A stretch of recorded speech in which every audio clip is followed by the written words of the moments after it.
Assalamualaikum warahmatullahi wabarakatuh. Perkenalkan, saya salah satu mahasiswi dari Universitas Muhammadiyah Buton atas nama Wade Melisa Fitri dengan NIM 0320011197.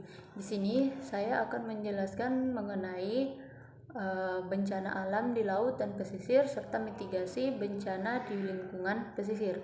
Sebagai negara kepulauan terbesar di dunia, Indonesia selain kekayaan sumber daya alam pesisir yang melimpah, juga memiliki potensi bencana alam yang sangat tinggi. Potensi bencana alam yang terjadi di wilayah pesisir dan laut Indonesia yaitu gempa bumi, tsunami, banjir, kenaikan permukaan air laut, dan angin topan.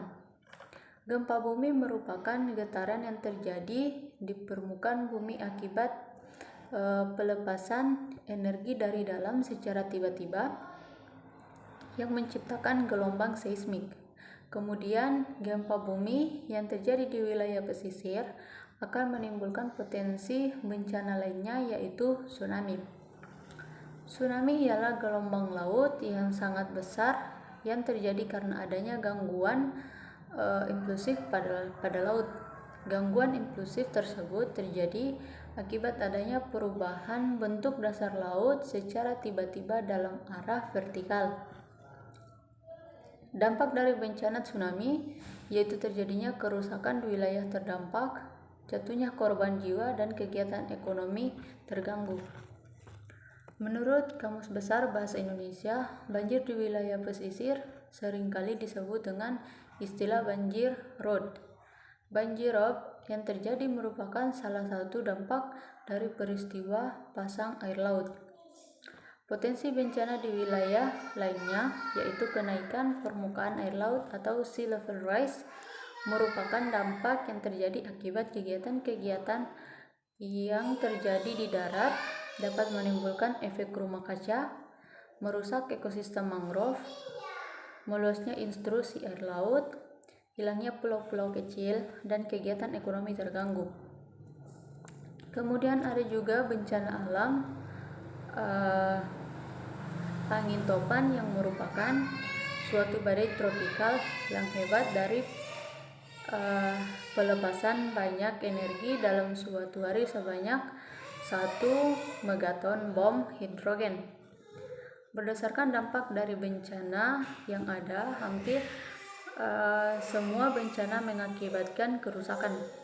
Dalam hal ini, perlu adanya konsep standar pembangunan yang tahan terhadap bencana, terutama di wilayah laut dan pesisir.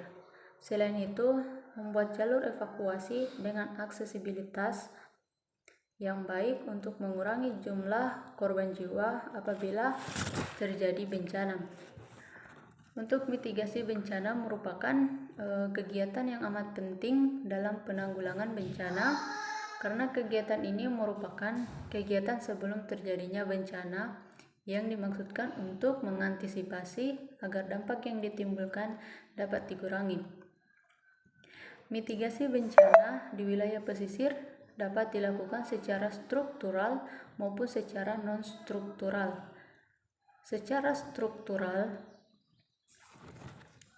yaitu dengan melakukan upaya teknis baik secara alami maupun buatan seperti pembuatan breakwater dan penanaman mangrove untuk mitigasi tsunami, pembangunan tanggul-tanggul, kanal-kanal diversi untuk pintu-pintu air pengendali banjir, normalisasi sungai, dan sistem polder pada daerah rawan banjir, growing pada wilayah pesisir yang tererosi, polder pada daerah rawan banjir, dan pembuatan struktur tahan bencana. Sedangkan mitigasi non-struktural adalah upaya non-teknis yang menyangkut penyesuaian dan pengaturan tentang kegiatan manusia agar sejalan dan sesuai dengan upaya mitigasi struktural maupun upaya lainnya. Masyarakat yang berada di daerah rawan bencana maupun yang berada di luar sangat besar perannya, sehingga perlu ditingkatkan kesadarannya, kepeduliannya, dan kecintaannya terhadap alam dan lingkungan hidup serta kedisiplinan terhadap norma-norma yang ada. Selain hal tersebut, perlu dipikirkan pula penerapan pengelolaan pesisir terhadap terpadu untuk mitigasi bencana. Pendekatan ini ditujukan untuk mengalokasikan atau memanfaatkan sumber daya dan daya dukung lingkungan suatu wilayah pesisir yang mencakup suatu kesatuan dalam perencanaan, penggunaan lahan atau peruntukan, pemeliharaan, kontrol, evaluasi, rehabilitasi, pembangunan dan konservasi lingkungan pesisir. Terdapat kecenderungan bahwa sudah menjadi kebutuhan untuk lebih menitik beratkan pada mitigasi ketimbang respon pasca bencana. Mitigasi yang merupakan proses mengupayakan berbagai tindakan preventif untuk meminimalkan dampak negatif bencana alam yang diantisipasi akan terjadi di masa yang akan datang di suatu daerah tertentu, merupakan investasi jangka panjang bagi semua lapisan masyarakat.